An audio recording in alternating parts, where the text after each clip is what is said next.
It's weird how Ethel never seems to have the same body type in anything, like even within the comics. Yeah. Like I've seen comics when she's bigger, I've seen comics where she's like really scrawny, and I've seen comics where she's like muscle-bound Zarya. Sugar. Oh, honey, honey. Hi. Hi everyone, welcome back to Terrence Books and Beyond, here with my friend Lindsay, Hi. and we're back with our Riverdale recaps. Oh yes, this is Coda. This episode, we start off with Cheryl being interrogated. To the surprise of no one, she starts off by saying, I'm not actually guilty of killing Jason, I just lied. Yeah, so it turns out that she and Jason had planned to get Jason out of Riverdale because he wanted to run away. She got him over to the other side of the river that I guess is like the border between their counties. Yeah, she said Greendale side. Yeah. So. And then she was to make it look like the boat tipped over, he drowned. That's a theory that I've heard tossed around a lot in the past week, but I didn't think it'd get confirmed so quickly. Yeah. She also mentions that she heard a gunshot. Of course, they ask, like, is there anyone here who can corroborate? Did anybody else know? And she's like, no, it was just us. But then, shortly after, Archie comes into the office, and he's like, oh, hey, I actually did hear a gunshot, because I was at Sweetwater River in the morning. And they're like, what were you doing out there in the morning? He's like, writing songs! Was there anyone with you? Yeah! My dog! Let me bring in my dog, Vegas, to corroborate. You can always trust dog testimony. Yup. Betty confronts her mom about the article that she wrote about how Cheryl definitely killed Jason. And she's like, no, there's a lot more to the story, Mom, and also, chill for frick's sakes. Ugh. God. I get, like, I start to vomit inside my mouth whenever Alice Cooper shows up. Yeah, so anyway, Betty decides to revitalize the school newspaper because it's been sitting dormant for a while, and she ropes Jughead into it, saying, like, you can write your article, I am just gonna, maybe do a bit of editing. While Jughead is going after Dilton Doily, because he's the only other witness that was out at the river that no one's really investigated yet, Betty gets a story involving Veronica and Chuck Clayton. Chuck is the captain of the football team, the son of the coach, and A fucking dick. a fucking dick. Yeah, so their entire date was just, like, hanging out at the car at Pop's and making out. And then he gives her a sticky maple, which is basically just photoshopping maple syrup on top of her in a selfie they took and posting it. But, like, the intention is clear, and it's really gross. Yeah, so everybody finds out, and she drags Betty with her into the boys' locker room. Veronica bursts in like the fucking rage monster she is. Betty's just shielding her eyes from everything. He's like, oh god, there's more penis than I ever imagined existed. So they go up to Chuck to try and get him to take it down. And of course he's like, no, and he and his goons intimidate them. Betty's like, we can do a whole newspaper expose. And Veronica's like, we're gonna slash their tires and go full dark, no stars. After that, Cheryl talks to Archie, and she's all like, she's being super flirty, and she's like, hey Archie, thank you for helping me corroborate the gunshot in the morning. I'll make any wish come true, except my body. He's like, okay, I know that you're friends with... He doesn't actually say it, but it's like, you're friends with Josie. He uses... Cheryl and Josie are apparently best friends, and... Oh wait, no, because first Archie gets grounded. Yeah. Archie gets grounded by his dad. Because Dad finds out that he went to the cops and didn't tell him anything, and his dad And then he was working on songs. Yeah. And apparently that was the thing that was the big issue. Yeah, because Dad, understands football and sports and manly things, and this songwriting stuff, it's not gonna go anywhere. Just let him be a DJ!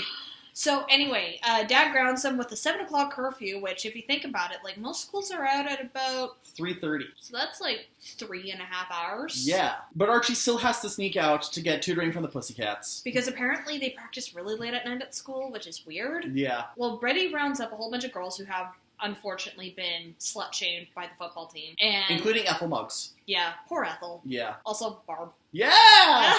Apparently there's a book where they record their conquests. And even more gross is that they also assign point values. Yeah, it's like bonus points for doing the new girl, penalties for being with a big girl, and Ethel's not even, she's Shannon Purser, so she's a little curvy. Yeah, and Ethel didn't even do anything with Chuck. She helped him out with some homework. Yeah. And she still got targeted. That's how disgusting. Well, and of course, it's probably, they didn't say it, but it probably goes on the assumption that Ethel, who's the homely girl, she would do anything to get with a piece of ass like Chuck. Yeah, still utterly, utterly gross and disgusting. Okay, so anyway, they decide to break in and find this book, after Cheryl comes along and is like, you know, cheerleading practice is starting in 5 minutes, sluts. You better get there. And they're like, Cheryl, you realize that Jason is probably in on this. And she's like, no! But yes. Yes. He got points for Polly. Yeah, Polly Cooper. Betty is super upset. She begins to have a breakdown that lasts the rest of the episode. Yeah, and possibly going into the other ones, yes. Yeah. Oh, before we forget. Yeah. So Archie has his little tutoring session with the Pussycats, and they basically explain, it's a really good scene. They point out the fact that they are an all-black girl band, and the reason they call themselves the Pussycats is because they have to claw their way to the top, whereas Archie can just walk into any room and start playing, and everyone will be cool with it. Yeah. And they point out that, and Josie's mom, who's the mayor, she got a lot of hate because she's a black woman becoming the mayor in small-town America. I feel like that's going to be a bigger thing going forward. Maybe not in the rest of the season, but possibly in future seasons, just delving into that. Archie does help them out on one song, but I think it's on a fairly technical level. It's more like a producer thing than him writing the whole song. Yeah, it's more like, okay, how about this word instead of that word? Or switch these two lyrics around. But it's him getting the foot in the door of the Pussycats' approval, and Josie realizing, okay, maybe he's not just a white boy who thinks he can pick up a guitar and do whatever he wants. This guy actually, he has skills and he wants to work on them. Yeah. And he looks up to us. Yeah. He's watching the whole thing oh, you guys are so great! They work on their song that they're going to show off at the Riverdale... The Taste of Riverdale. Yeah, Taste of Riverdale. Which seemed like just all of the local restaurants giving out free samples in a community hall. Jughead confronts Dilton, who is apparently not only a Boy Scout leader, we were laughing at him being the little Boy Scout leader in his short shorts in the pilot, but no, he's a crazy survivalist who's teaching his adventure scouts that if they're not prepared, they will die. He's super intense for a Boy Scout. I can't believe Dilton Doily is Bear Grylls. Yeah! Eat raw deer. In the next episode, he's just gonna drink his own piss. Jughead finds out from one of Dilton's scouts that Dilton was showing them how to shoot a gun and all that. And so then Jug confronts Dilton. He confronts him at the Taste of Riverdale, and Dilton's like, oh, I have to teach them how to protect themselves the way this town is going. It's like, cool your tits, Dilton. Yeah. Also at the tasting gala, Fred and Hermione have a semi-flirt. Grundy comes up, and then he's asking her hey, does my son have any talent? And Grundy's like, it would be a shame not to waste Archie's talents. Alice shows up because, you know who she reminds me of? She reminds me of the mom from Black Swan. Oh my god, yes. Yeah. But anyway, so she shows up, she kind of fucks around with everyone's business. Because she goes and confronts the Blossoms. She confronts the Blossoms and she's like, hey, Mrs. Blossom, can I get a quote for the paper? And Mrs. Blossom's like, here's her quote! Yeah, just straight up bitch slaps her. Oh, and you thought the teens were dramatic. Alice gets slapped, and she's kind of like, oh, well, that was an interesting quote. By the way, Hermione, your daughter's a slut. Yeah. Goodbye! While this tasting gala is going on, we've got Betty. She, seduced Chuck and got him to come to Ethel's house. And she's like, oh, Chuck, we're gonna hang out and go crazy. And then Chuck gets there and Veronica's there. And Veronica's like, me and Betty are sharing you tonight because... Also, Ethel's parents have a pool and a hot tub. Yeah, they're using Ethel's house as, the staging ground. Yeah, so they come out all sexy. Veronica comes out all sexy, yeah. And then Betty comes out looking like Uma Thurman from Pulp Fiction.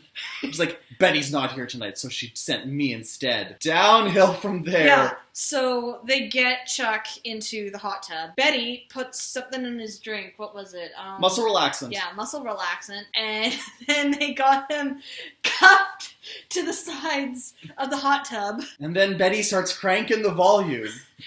to basically boil him alive. And while Betty and Veronica are doing this, Ethel just kind of peeks her head through the door and she's like...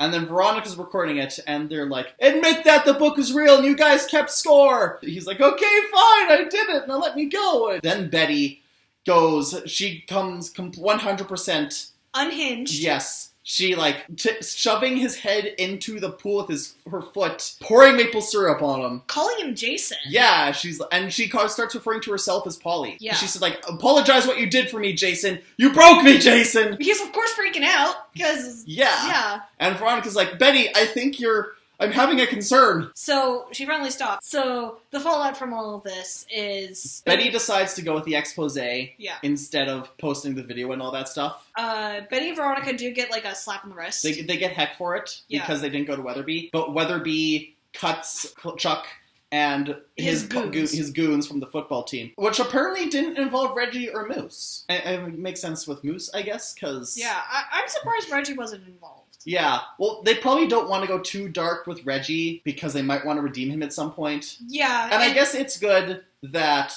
like, they bring up stuff like Steubenville and things like that, but it's never actually said that there was any, like, it was bad and it was shitty, but it's all stuff that, like, they could come back to. If they're like, hey, we want to bring Chuck Clayton back and have him, like, realize the error of his ways and stuff like that. Anyway, so Dilton and Betty and Jughead are talking at the end of the episode, and Dilton doesn't want to get kicked out of the Adventure Scouts. He's like, I saw something that no one else did, and that was Miss Grundy's car. Jughead's monologue goes, well, normally I would have protected Archie, but I guess the cat's out of the bag.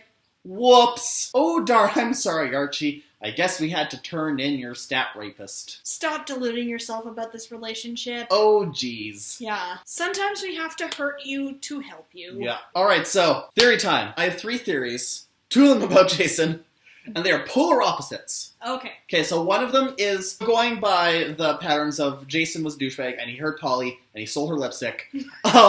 He reminds me of Robert Pattinson when he played Edward in Twilight. Jason was leaving town because he was going to either, like, kidnap or kill Polly. My other theory is that all of this stuff about Jason being a douchebag is actually blown way out of proportion. It's either coming from the Blossoms saying that Polly ruined their son, or it's coming from the Coopers saying that Jason ruined their daughter. And he was in the Conquest book, but, like, we only really saw him once, and it was with Polly. And like I said before, the stuff that they did that got into the Conquest book, someone could realize the error of their ways and come back from after a lot of redemption. So my other polar opposite theory is that Jason was escaping so he could save Polly from the house that she's in and get away because he feels guilt and he's worried that she's in an even worse situation now. Okay. And then Alice found him and killed him. Both theories end with Alice finding and killing Jason. Yeah, because Alice seems like the likeliest suspect. Yeah. And then the third theory, which is an overarching thing. Like I said, Dilton, when he's confronted by Jughead, he says how, I had to teach the scouts how to survive because of the way this town is going. But he had clearly had that mindset before Jason's murder. Yeah. So it's like, what does Dilton know about this town? Is there some kind of witch cult in the woods? We cut them out last week, but we have a lot of theories that if Sabrina shows up, this series is just going to go full Salem. But for now, do you want to do the sign-off? Now you do it. Okay, so for now, that's what's happened in a little town called Riverdale. You realize her name, Alice Cooper. Yeah, I don't know. The real one is much cooler and would be a much better mother. Yeah.